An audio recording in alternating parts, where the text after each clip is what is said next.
say. Maybe you're like, never mind about this lady. I didn't really prepare much to say, and I've been thinking about it for several days, as you always do when you have an event, like, what am I going to say? And I was talking to my staff, and they're here. Hannah's here, who's my legislative aide and chief of staff, and then Cassie's here, who's my administrative assistant and communications director, and she's also running my re-election campaign. And we were thinking about like all the different things that our office has accomplished, all of the things that we're most proud of. And I was talking to my best friend Sophia about that, and she said something what I think is very true. She's like, nobody cares about the past right now. Like, everything is different. After this year and a half, everything has changed.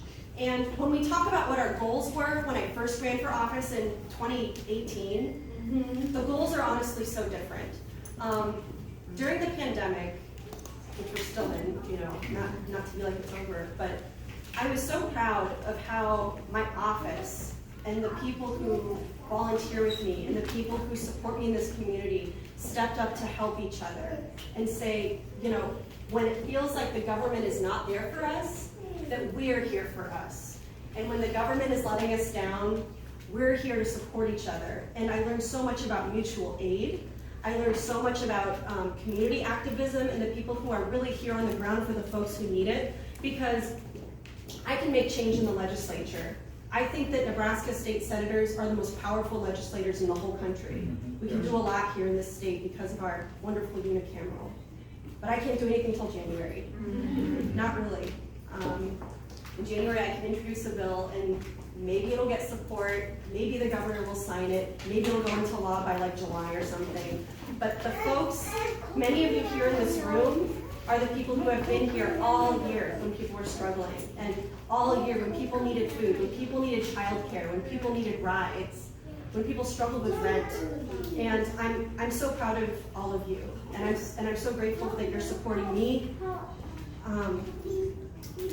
in the small capacity and scope of what I can do to support you.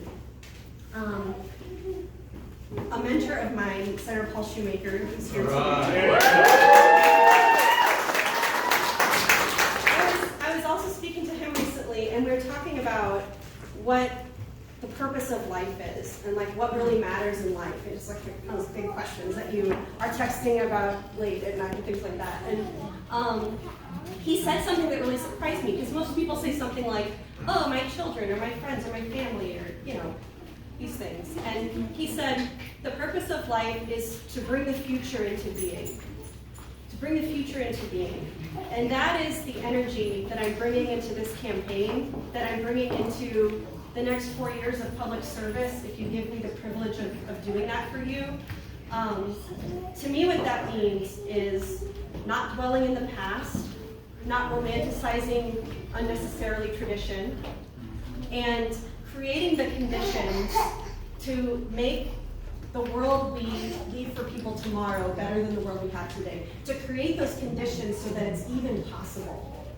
Because I will be in the legislature for at least 4 years. If I'm lucky enough to get reelected, 8 years. That is such a small slice in the pie chart of my life.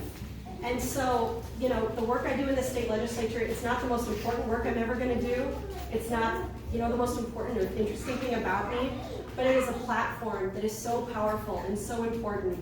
And the only thing I can do with it, with the small time that I have, is use it to bring the future into being and create those conditions that will make it better for us. So thank you for your support. Thank you to those of you who brought donations for Autonomous Omaha and Revolutionary Action Party and all the different you know, local collective aid, mutual aid organizations that have been so instrumental in this pandemic. Thank you to my colleagues who are here today, Senator Bostar, Senator Wishart, Senator McAllister, Senator DeBoer, Senator Michaela Kavanaugh. Did I miss anybody? Oh, Senator Walls, duh, of course. Senator Walls, who I love.